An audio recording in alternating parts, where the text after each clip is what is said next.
Brought to you by the Every Dollar app. Start budgeting for free today. So right now, I'm considering taking money out of my 401k to pay off my total debt. Right now, I have a total of $35,020 in total debt, and it's really the credit card that I have that's killing me. It's a 27.8% APR on it, which is ridiculous, and it's what is the 35? Give me the breakdown on the 35,000 of debt. Okay, I have $13,323 owed to the federal government from taxes. I have $13,250 owed to Chase. That's the credit card. I have $4,909 owed to my car, and then I have an additional $1,138 owed to another TD credit card. Okay, and what do you make, sir? I make my household income is $205,000. Wow, it's a great income. Why do you owe taxes? So when my wife and I have been married for 9 years. We went through a really rough patch, so probably like 2 to 3 years. At some point we were separated, and we were just not on the same page. We used to be really intense about our budget meetings, and we would meet every day. We actually were graduates from FPU. Honey, why do you owe taxes? Oh, because it was I changed my tax to being single on my taxes, and then when I tried to change it back, we don't have a formal HR department, so I was making changes, but there was a glitch in the system that kept reverting back to a single state. So there was not being enough withheld. How long have you owed the IRS? Like a year and a half. Okay. That interest rate makes a credit card look cheap. Yeah. Okay. Yeah. All right. The great news is you make $205,000. So you can clean this up real quickly on your own, but you're telling us you want to go borrow more money to pay off the other debt at the tune of 30-40% interest, which is effectively what you're doing from robbing the 401k early. Oh, I don't think they were saying that the interest rate was only like 5%. Oh, you're talking about borrowing on your 401k, not cash. Yeah, borrowing. Okay, borrowing on it. So you're going to try to borrow your way out of debt. You make $205,000. Dude, why don't you just get on a budget and cut it and pay off $35,000 in like 8 months? You make $200,000.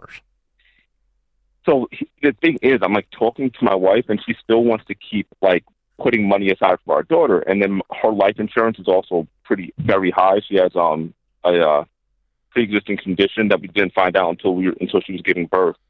So her life insurance is like around $200 a month, and then the rent we pay is $3,050 a month. Okay, you're not doing math well.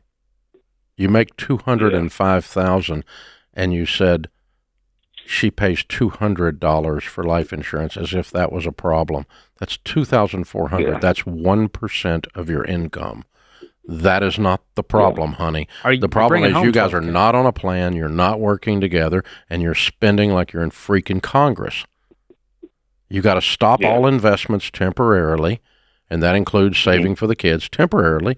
And I want you to clean this up in under a year. You make $205,000.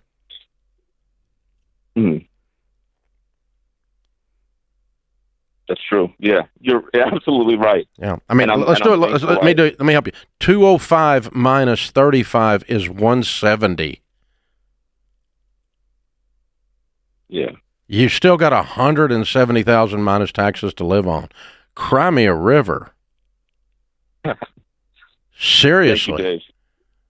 Clean this mess up. Quit trying to find a hack. The hack is in your mirror, dude.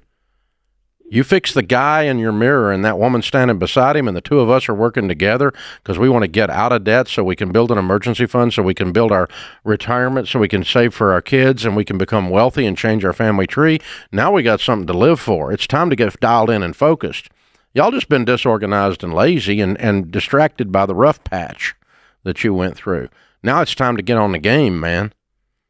And the good news is that you called the right people that loved you enough to tell you the truth.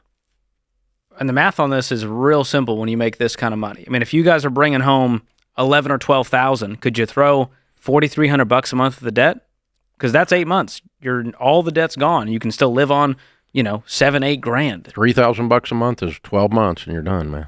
So I think you can do this even sooner. But you and your wife got to get on the same page, get on a written budget, and go, all right, spit shake. We're going to make this work. We're only going to cover the necessary expenses. Every other dollar is going to go towards this debt, and I would start with that IRS debt. For a short period of time. Start with the IRS and then list the rest of the debts, smallest to largest, pay minimum payments on everything but the little one, and attack the little one. And let me help you with this. The interest rate on $13,000 worth of credit cards when you pay it off in 8 or 9 months is irrelevant. The amount of math on that, the actual dollars that math creates is irrelevant. It's not the problem. If you're going to keep the credit card for 15 years, the 27% interest rate's a problem. But we're going to keep it for 15 minutes. You need to cut them all up. A TV credit card? Come on. Or is that, I don't know, TD? Maybe TD Bank? Maybe that was it. I couldn't hear it. Oh, I thought he bought something off the television. Oh, gosh, I hope not. Yeah, like shopping channel. People still doing that? Yeah, that's what I thought. But yeah, maybe I misunderstand. But anyway, the great news is you have a small amount of debt in ratio to your income, and you can clean this up really quickly once you guys decide that that's what you want to do. If you want to work a different plan, you called the wrong place, because we're going to get you out of debt so that you can build wealth, so that you can change your family tree and be outrageously generous. You live like no one else so that later you can live and give like no one else. Create your free every dollar budget today, the simplest way to budget for your life.